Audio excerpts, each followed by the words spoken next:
나일강 대결입니다. 나일강 대결. 여기서 이제 저희가 좀 봐야 될 게 좀 많은데 오후 예배 때 또 빨리 집에 가셔야 되니까 자, 피계 입하 악독음의 흑장, 이게 뭔 말일까요, 여러분? 이걸 빨리 하면 방언이 될 수 있습니다, 여러분. 피계 입하 악독음의 흑장. 애굽에 내려진 10가지 재앙입니다. 10가지 재앙. 그 중에 첫 번째가 피재앙이죠. 그러니까 첫 번째는 중요할 거 아니에요, 여러분. 그죠? 첫 번째는 의미가 있습니다. 그 첫 번째 타격의 대상이 되는 것이 나일강이었어요. 나일강. 첫 번째 올려주실까요? 우리 인류사에 4개의 커다란 문명권이 있거든요. 일단 중국부터 오면 중국에는 황하강이 있어서 황하 문명이 있고요.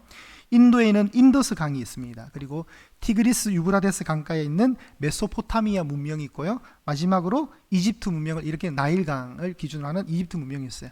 그러니까 공통점이 뭐냐면 전부 물가예요. 물가. 물이 있으니까 뭐가 돼요? 살 수 있는 거예요.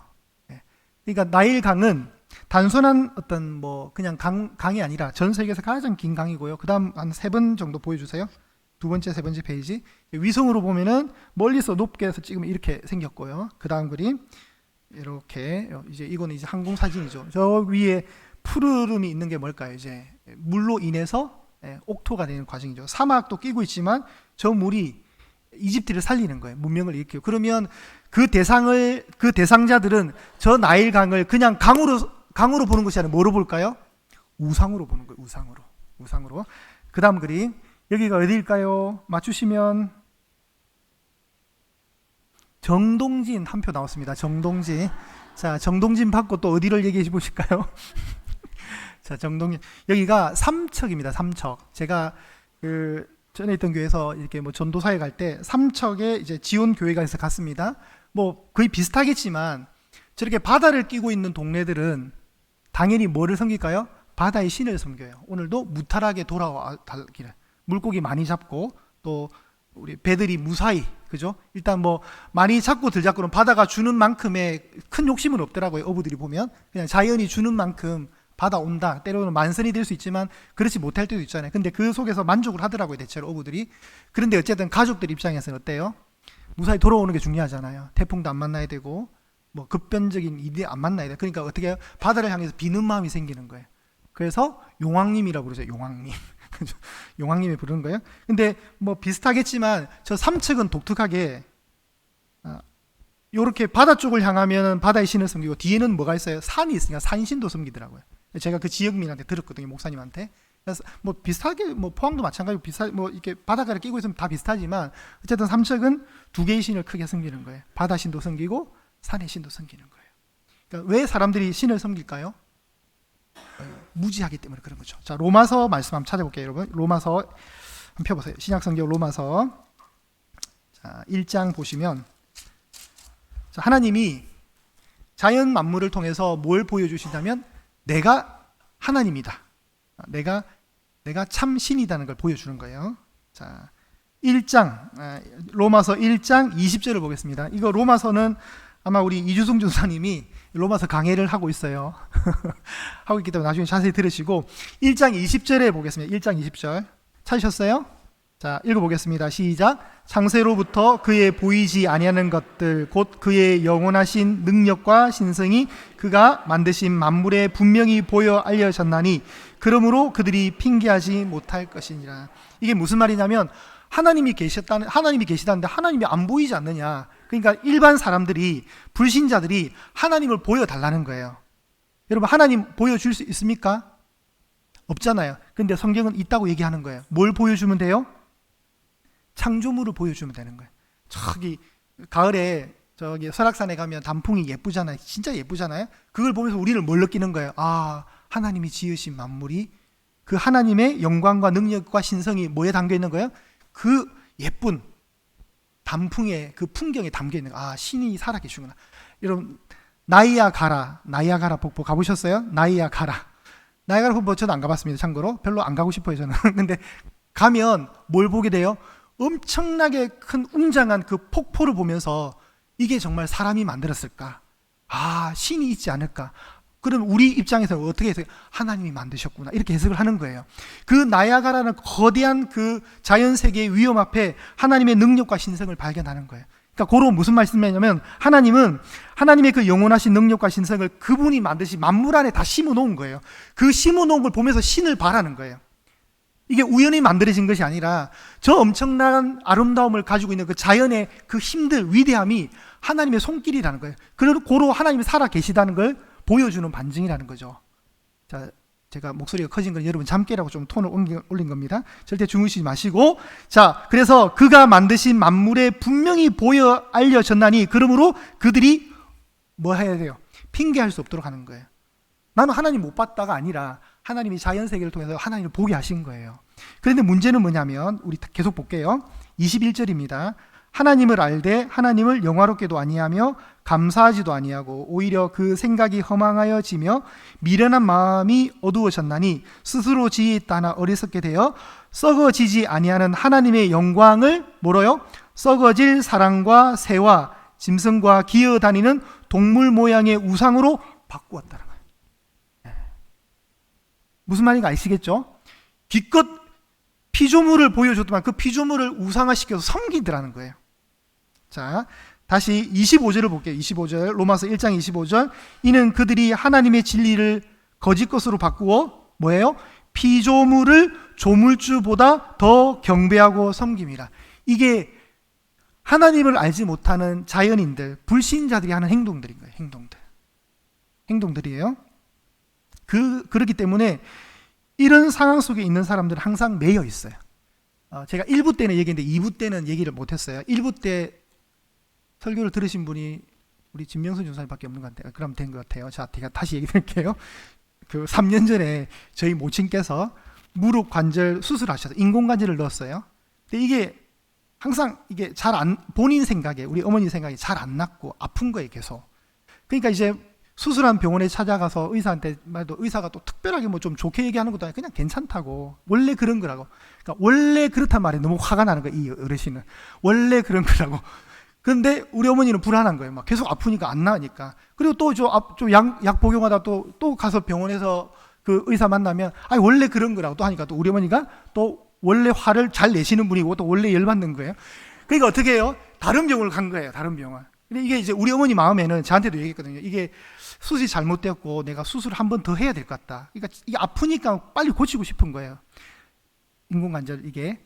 그래서 이제 다른 병원에 갔어요. 다른 병원에 딱 가니까 그 의사가 수술이 정말 잘 됐다고 얘기를 한 거예요. 그 우리 어머니가 또 수술해야 되는 부담이 날아가니까 얼마나 좋았겠어요. 그 양반 입술에서 막 아이고 하나님 감사합니다 라고 했다는 거예요. 우리 어머니가 그런 분이 아니거든요. 이제 이 조직에 들어오다 보니까 이제 물들어가고 있어요. 이제 조금씩 신앙이 자라는 것 같아요. 하나님 아버지 아이고 하나님 아버지 감사합니다. 그래 막 간호사들이 그 말 듣고 웃었대요. 막. 그러니까 우리 어머니가 툭 나온 거예요. 그냥 그때 막 아이고 부처님 이랬으면 제가 엄청 실망을 하고 열받았을 건데 정말 다행히도 하나님을 찾았던 거예요. 그렇게 있다가 이제 최근에 또 계속 이렇게 뭐 수술은 잘 되지만 여전히 통증은 있는 거예요. 아프니까. 이 사람이 만남을 좋게 가져야 되거든요, 여러분. 저희 어머니가 지금 사시던 그 지역에서 그 한 5, 6년 전에 이사를 오기 전에 그 주택가에 살 때 그 알고 지내는 분이 계시는데, 그분한테 뭐 얘기 끝에 계속 무릎이 아프다 그러니까 그분이 뭐라 했냐면, 아이고 성님 내가 이 말은 안 하려고 했는데, 아이고 성님 내가 이 말은 내가 이 점을 좀 봤는데 성님이 이사간 그 집터가 되게 터가 안 좋아가지고 계속 성님이 아픈 거라고 얘기를 하는. 제가 그분을 못 만나도록 앞으로 제가 조치를 취할 생각입니다. 지금 신앙이 이제 가짜라고 있는데 또 옛날로 돌아가게 하는 그런 이상. 여러분, 그러면 저희 어머니가 또 귀가 또 그것 때문에 그런가 하고 또 고민을 할 것 같아서 제가 불안했습니다. 이건 제가 사모한테 들었거든요. 저한테 얘기를 안 했어요. 이번에 이제 차원 갔다가 들은 얘기인데, 그런 게 뭐예요, 여러분? 이게 다 우상을 섬기는 사람들은 뭔가의 원인들을 자꾸 그런 식으로 엮는 거예요, 막. 여러분, 집터가 안 좋은 거 그런 거 없습니다. 여러분 믿지 마세요. 네. 과거에 귀신이 나왔다 그러면 빨리 그 집을 사십시오. 그래서 신방 받으시고 우리가 예쁘게 꾸며서 살면 돼요. 귀신 안 나옵니다, 여러분. 그런 거 두려워하지 마시고. 그러니까 인간들은 항상 하나님의 그 피조물을 경배해버리는 어리석은 행동들을 하는 거예요. 여기도 보면 바로가 원래 물이 피가 되는, 그러니까 강이 피가 되는 이 사건 앞에 바로가 회개했습니까? 안 했습니까? 어떻게 하세요? 안 했는지 어떻게 하세요, 여러분? 안 했는지. 자, 14절 볼게요. 오늘 본문으로 다시 돌아와서 14절에 보시면 여호와께서 모세에게 이렇게 말씀하셨습니다. 바로의 마음이 완강하여 거절할 것이다. 맞죠?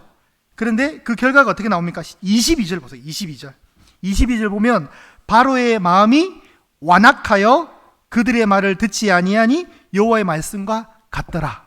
그죠? 그러니까 바로는 이 물이 피가 되는 나일강의 저주를 끄떡도 않게 그냥 아무렇지도 않게 대하는 거예요. 왜요?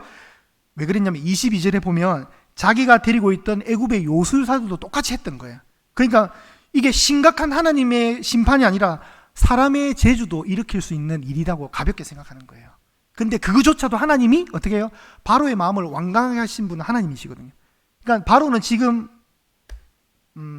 이 나일강이 피로 되는 이 사건 때문에 크게 충격받지 않습니다. 왜냐하면 피계, 입하, 악독, 우매, 흑장까지 가야 돼요. 10가지 가야 돼요. 이제 1라운드거든요. 제가 출애굽기를 강의했습니다. 지금 죄송하지만 아직도 출애굽을 못했어요. 저희가 지금 제가 8장까지 설교를 하는 동안 7장까지 이제 곧 출애굽 할 건데 제가 볼 때는 올해 안으로 못 나갈 거예요. 아마 내년쯤 출애굽 될 것 같아요. 이게 오후 예배 설교가 스케줄이 어떻게 될지 모르니까. 그런데 이 애굽이란 땅이 너무 문명을 일으킬 만큼 풍요로운 땅이니까 실제로 여러분 창세기 12장에도 아브라함이 그리고 창세기 26장에도 이삭이 기근 때문에 어디로 가려고 했어요? 애굽으로 가려는 시도를 했었어요. 아브라함은 실제로 내려갔다가 큰 낭패를 당하게 됐고 이삭은 하나님이 가지 말아야 안 갔기 때문에 시도를 실패했는데 어쨌든 기근이 있는데 그 기근 속에 풍요로운 땅은 어디였습니까? 애굽은 풍요로웠던 거예요. 물 때문에. 그러니까 애굽 사람들에게 있어서 나일강은 이건 정말 신적인 존재예요. 그러니까 섬기게 돼요. 하피와 크놈이라는 나일강의 영과 수호신으로 숭배받는 신이 실제로 있었어요. 하피와 크놈 이런 건 별로 안 중요해요. 어쨌든 그 물을 그냥 물로 숨기지 않고 물로 보지 않고 섬겼더라는 거예요. 그런데 애굽인들이 그렇게 섬기던 그 물을 하나님이 오늘 모세를 통해서 자 어디 나옵니까? 20절에 보시면 애굽의 나일강을 어떻게 했습니까? 쳤다 그랬잖아요. 탁 쳤을 때 그 물이 뭐로 바뀌었습니까? 피로 바뀐 거예요. 그럼 여러분 이게 어떻게 될까요? 이게 그러면 여러분 그냥 그랬더라가 아니라 여러분 상상을 해보세요. 여러분이 마시는 물에 피가 됐어요. 이게 얼마나 저주예요. 끔찍하고 섬뜩하고. 피는 생명이잖아요. 어쨌든. 그럼 제가 지금 마시는 물이 이게 핏물이면 얼마나 끔찍하겠어요. 그죠? 근데 이런 피가 강물만 피로 변한 것이 아니라 19절에 보시면 여러분 아론의 지팡이를 내밀기를 통해서 애굽에 있는 모든 물들과 운하와 목과 모든 호수 위에 그리고 애굽의 온 땅과 나무와 나무 그릇들과 돌그릇 안에도 피가 된 거예요. 그러니까 심지어는 애굽 땅에 어느 가정에 비축해 놓은 어떤 물이 있을 거 아니에요? 마시려고 그 물마저도 뭐로 된 거예요? 피가 된 거예요. 그러니까 애굽 전체의 물이란 물들은 다 뭐로 된 거예요? 피가 된 거예요. 이건 여러분 엄청나게 섬찟한 거 아니에요? 그 상황 속에도 우리 바로님께서는 아주 대단하신 분이에요. 끄떡도 안 해. 자, 23절을 보실까요? 23절. 바로가 어디로 갑니까? 궁으로 확 들어가 버려요. 그리고 그 일에 관해서 관심을 가지지 아니하였다. 이 진짜 나쁜 왕 아니에요, 여러분? 백성은 고통받는데 쥐는 이러면 안 되죠. 그죠? 백성의 지도자라는 사람 이렇게 하면 안 돼요. 바로는 진짜 못된 놈이야. 백성들이 그렇게 고통받고 있는데 백성들은 지금 물을 구하기 위해서 막 두루 애쓰고 있는데 끄떡도 하지 않는 거예요. 자존심 문제죠. 그리고 이제 그 기간이 얼마가 됐는가? 저는 여기서 참 묵상을 많이 했어요. 25절에 보면 이렇게 피로 변한 사건, 모든 물들이 피로 변한 사건이 며칠간 지속이 되었습니까? 일주일 동안. 제가 오예배 오기 전에 잠깐 방에서 이걸 좀 고민을 해봤거든요. 이게 어떻게 될까? 그래서 제가 순간 탁 떠올랐던 사건이 하나 있는데 여러분 7일 동안 하나님이 애굽의 강을 친 거거든요. 재앙을 내리신 거예요. 그러면 7일 이러면 여러분 창조의 숫자잖아요. 6일간 하나님이 천지를 말씀을 일곱째 날 안식했잖아요. 그러니까 7일은 창조의 개념이 바뀌었는데 하나님이 지으신 이 강물을 하나님이 치셔가지고 지금 재앙으로 바꿨잖아요. 그럼 이건 역창조라 그러면 역창조. 하나님이 파괴하는 거거든요. 애굽의 신들도 파괴하는 것이고 애굽 사람들이 신봉하는 그 모든 사항들을 지금 하나님이 개입하셔서 파괴하는 행위예요. 파괴가 된 거예요. 파괴가 일주일 동안. 역창조라 그래요. 역창조. 그런데 이 역창조를 하나님이 다시 재창조하시는 일이 있습니다. 여러분 10가지 재앙이 있지 않습니까? 10가지 재앙. 10가지 재앙 중에 9번째 재앙이 뭐였어요, 여러분? 기억나세요? 비계, 이파, 악독, 우매, 흑암의 재앙이에요. 흑암의 재앙. 밝은 대낮에 태양이 힘을 잃고 어둠이 임한 거예요. 그리고 10번째 재앙이 뭡니까? 애굽의 모든 장자, 뭐 짐승이고 사람이 모든 첫째들은 다 죽잖아요. 여러분 이 사건이 어디에서 이루어집니까? 십자가 골고다에서 이루어지는 사건이에요. 여러분 예수님이 오전 9시 십자가 못 박히셨고 오후 12시 딱 정오가 되자마자 일어난 자연상이 뭐였습니까? 온 이 밝은 대낮에 캄캄해지기 시작했어요. 그죠? 기억나세요? 한번 나중에 성경 한번 찾아보세요. 캄캄해지고 10번째 재앙이 장자가 죽잖아요. 우리의 첫 맏아들 되시는 예수님이 맏아들 장자께서 십자가에서 오후 3시에 돌아가시는 거예요. 그러니까 애굽의 이 심판은 십자가까지도 갈 수 있는 사건이에요. 그죠? 그 십자가 가기 전에 이제 어떤 일이 하나 벌어지냐면, 여러분 이거는 제가 요한복음 성경 아카데미 강의를 했거든요. 여러분 다음에 요한복음 제가 또 개설할 건데 그때 반드시 이 오후 예배 오신 분들은 꼭 들으세요. 네.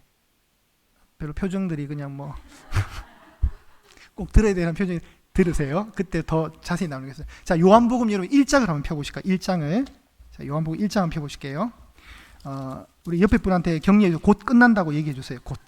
자, 곧 끝난다고. 이제 저 이상 저도 이제 설교 이제 길게. 자, 요한복음 보면 제가 이제 성경 아카데미 때 같이 요한복음 나누신 분들은 아실 거예요. 여기 보면 1장 28절을 보겠어요. 1장 28절. 세례 요한이 세례를 베풀고 그 어떤 일들이 일어나는 일이었습니다. 세례 요한이 나는 광야에 외치는 자의 소리다 뭐 이런 말하고 내 뒤에 오시는 분이 더 큰 능력을 가지셨다 이런 말을 하는 거예요. 28절에 어떻게 됩니까? 이 일은 세례 요한입니다. 세례 요한이 세례를 베풀던 곳 요단강 건너편 베다니에서 일어난 일이라. 이 베다니는 나사로가 살던 베다니랑 다른 동네의 동명지명이에요. 이 베다니에서 일어난 사건이 요단강이 있던 베다니에서 일어난 사건인데 이 날이 이제 성경을 풀어갈 때 이 날이 이제 기준점이 되고, 자 29절에 보면 29절을 어떻게 시작합니까? 이튿날이라 돼 있죠. 그러니까 세례 요한이 자기는 메시아가 아니라고 말한 그날을 하루로 잡고 그 이튿날이 이제 29절부터예요. 이 29절에 세례 요한이 예수님을 보면서 뭐라 하냐면 보라 세상 죄를 지고 가는 하나님의 어린 양이다 이런 말을 해요. 그 말을 하고 35절 보세요. 35절. 이거 여러분 잘 체크해 보세요. 35절에 어떻게 시작합니까? 또 이튿날 이런 말이 나오죠. 또 이튿날. 그러면 이게 이제 세례 요한이 말했던 날로부터 며칠째예요? 3일째가 되겠죠. 이 3일째 세례 요한을 추종하던 2명의 제자가 예수님께로 이게 와요. 사부님을 바꾸는 거예요. 사부님을. 네, 그런 사건이에요. 사부님을 바꾸고 그 중에 한 명이 안드레였거든요. 이 안드레가 너무 좋아가지고 예수님 만난 감격이 너무 좋아서 자기 형 베드로를 찾아가서 우리가 예수님 만났다고 베드로를 전도하는 장면이 나와요. 그런 사건이고, 자 43절 가시면 또 나오죠. 또 뭐라고 나와요? 이튿날이라 나오죠. 이 이튿날은 예수님이 빌립을 전도하는 날이에요. 빌립을. 그리고 이 빌립이 너무 좋아가지고 자기 친구 나다나엘을 전도하는 날이 이 날이에요. 이 날은 그러면 세례 요한이 자기는 아무것도 아니고 예수님이 오신다는 말을 하고 난 뒤에 몇째 날이에요? 하루 이제 넷째 날이 된 거예요. 넷째 날이 된 겁니다. 이 넷째 날에 예수님이 나다나엘을 만나서 전도한 날로 이제 종결이 돼요. 그리고 그 유명한 물이 포도주가 되는 사건이 요한복음 2장에 나옵니다. 요한복음 2장 보실까요? 이 요한복음 2장 어떻게 시작합니까? 사흘째 되던 날 갈릴리 가나에 혼례가 있어 예수의 어머니도 거기 계셨다 이 말 나오죠. 사흘째 된다. 그러면 그동안 지금 며칠간 흘러왔어요? 4일간 흘러왔죠. 근데 가나의 혼인잔치가 몇째 날 일어난 거예요? 사흘째 되던 날이니까 날이 탁 붙겠죠. 그럼 며칠이 돼요? 7일이 되죠. 7일이. 제가 지금 어렵게 설명하는 건가요? 자, 4일이 흘러왔고 지금 3일이 딱 붙으면 7일이 되는 거예요. 이 7일 날 어떤 일이 일어난다고요? 물이 포도주가 되는 사건이 일어나는 거예요. 그런데 역창조가 일어났던 나일강은 어떻게 됐어요? 물이 피가 되었잖아요. 맞아요. 그죠? 근데 다시 재창조의 날.